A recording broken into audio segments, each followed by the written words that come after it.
What's good, everybody? It's your boy King Matrix over here, and this video is just gonna be another reaction video. This one's to this YouTuber that I really like. His name is called Theodd1sout. Some of y'all may know him as James and everything like that. But other than that, this video is work stories. He apparently used to work at Subway and shit like that. I can kind of relate to his stories because I worked up in Wendy's and I dealt with a lot of crap when I worked up in Wendy's. But I'm about to just see what he's been going through working at sooubway, whatever the hell you want to say it, Subway. And let's just jump right straight into the video, y'all. Alright? Hope y'all enjoy. Oh, and go check out his channel. I think that everyone at some point in their life should work in a fast food or retail job. Not to improve their work ethic or anything, but so that everyone knows what it's like to have that kind of job. They wouldn't work in fast food their whole lives, maybe just like for 6 months, just so they get a feel for it. So with that, let's talk about the time when I worked in fast food. I used to work at a very small local sandwich shop. I don't know if any of you guys heard of it. It's called sooubway. Our spokesperson was in the news recently. I don't know if you guys look at the news. Did you hear he got beat up in jail? I kind of want to meet the person who beat up Jared more than Jared. Not in person. We wouldn't meet in person, obviously. But like, he would be behind bars, and I would just look at the guy who beat up my spokesperson. How many people get to say that they beat up a fast food icon who is also a pedophile? Only one, and it's that guy. Okay, but seriously guys, working at Subway was probably one of the most easiest jobs out there. I don't know why I'm about to complain about it to you guys. We got free cookies. And you know the comic with the Subways in Hell? I was actually working at Subway when I made that comic. I just think it adds sort of a little bit of value to it. You see, the owners, who were husband and wife, can you believe it, of the Subway I worked at owned 2 stores. One of the Subway stores was in a Walmart on an Indian reservation, because we have those in Arizona, and the other Subway was the Subway I worked at. And since the Walmart store was always busy, the owners would spend 99% of their time at that store. So I didn't really have a boss most of the time. On the off chance the owners did show up, they would just pick up some food and then they would make sure I was making sandwiches the right way. And every time I made a sandwich in front of them, they would always find something wrong with it, without fail. You put on too many olives. Do you know, according to the Subway formula, you're only supposed to put on 8 olives on a foot long? 8! Alright, I'm gonna pause that real quick right there. When I worked at Wendy's, there was always like the little, the little guide list and everything, the little pictures to help you out.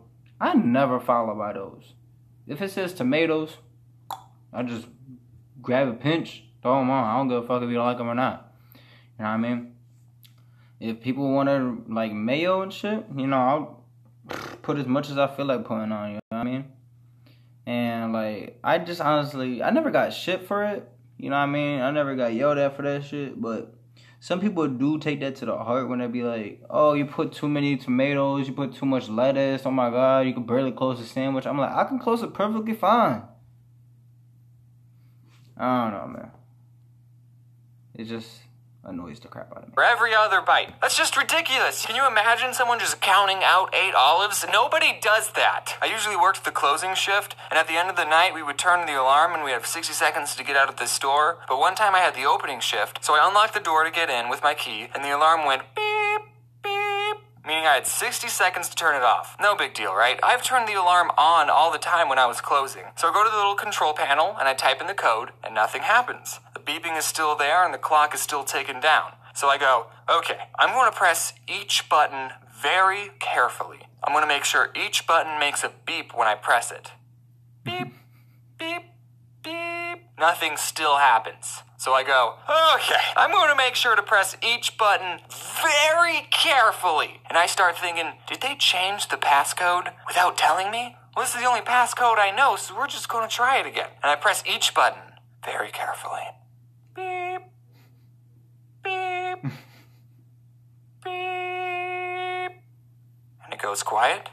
And then the alarm goes off. I still had like 20 seconds left, but I guess when you get it wrong 3 times, it automatically assumes that you're a burglar. So while the alarm is going off, I look on the contact sheet for the owner's cell phone number, I step outside, I call him, and he doesn't pick up. So I go back inside, find the number for the other Subway store. They open an hour before we do. Someone picks up with their stupid voice, oh, thank you for calling Subway, I'm blah, blah, blah, blah, blah, blah, blah, blah. How may I help you? And I go, hey, is Mike there? That's not his real name, guys, don't worry. And they go, just a minute. Yeah, sure, I have all the time in the world. The cops might be on their way, but take your time. So, Mike picks up. Yellow. Hey, Mike, this is James. What's the passcode for the alarm? Who is this? It's James. What's the passcode? What are you doing there, James? Why aren't you answering the question? I have the opening shift. Is the alarm going off? Yeah, no one told me the new code. Yeah, we changed it. It's the last 4 digits of your social security number. Oh, okay, thanks, Mike. I don't know my social security number. So I finally get the alarm off. No one showed up, thankfully.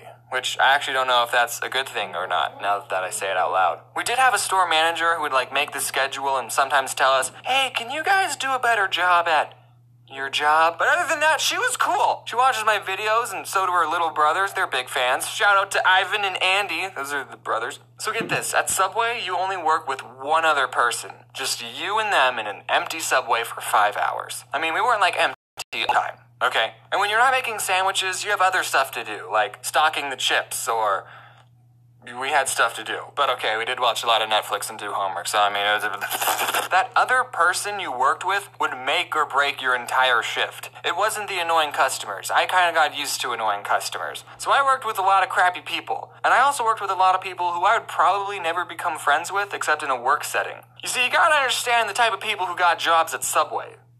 Potheads. Most of them are potheads. And some of them are really cool. I'm just going to go over a couple of the characters that I worked with. There was Tyler. I freaking love this guy. He smoked a lot of... Alright, I gotta say this right now, that whenever I showed up to Wendy's, there was always someone smacked. Always. You know what I mean? People would come to Wendy's just baked out their minds and just make sandwiches. I'm just letting y'all know, the people that feeding you, most likely they're stoned. But that's okay. They're still doing their job. They know exactly what to put on there. They'll probably laugh if they fuck up. But that's just because they're smacked out their mind.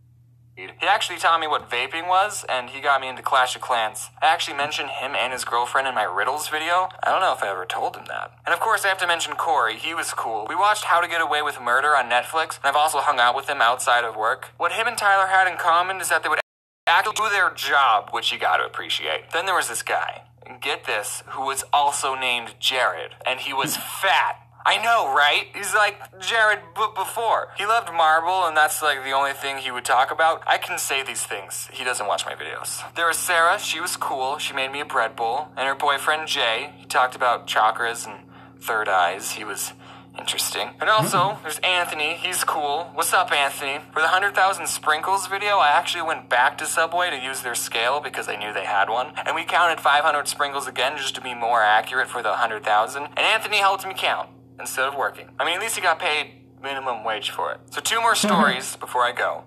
One time, Jared asked me to take out this pile of trash, and I was like, oh, okay, I'll just put this pile of trash in the dumpster. And as I was taking it out, I saw that there was a chip poster in the pile, and I thought, this is too cool to throw away. I'm going to keep it. So I took it home with me, and then the next day when I went in, people were saying, oh, where's the chip poster? We can't find the chip poster. We haven't seen it anywhere. And I'm thinking, I have the poster. I decided not to tell anyone that I had the poster, and it's still hanging up in my room. Sorry, boss, if you're finding out about this now. Okay, and then the other story, I was working with a manager, and we were just making sandwiches like usual. And I noticed that when we toasted a sandwich, it would burn the paper a little on the edges. That probably shouldn't be happening. So then a customer asks for just bacon toasted, and the boss lady puts some bacon on paper, and then puts it in the toaster. And we don't have a setting for just bacon. So then when she opens the toaster, there was a fire on the bacon. So then she starts to whack it with the little metal tray thing, but all she ended up doing was fanning the flames, making the fire bigger.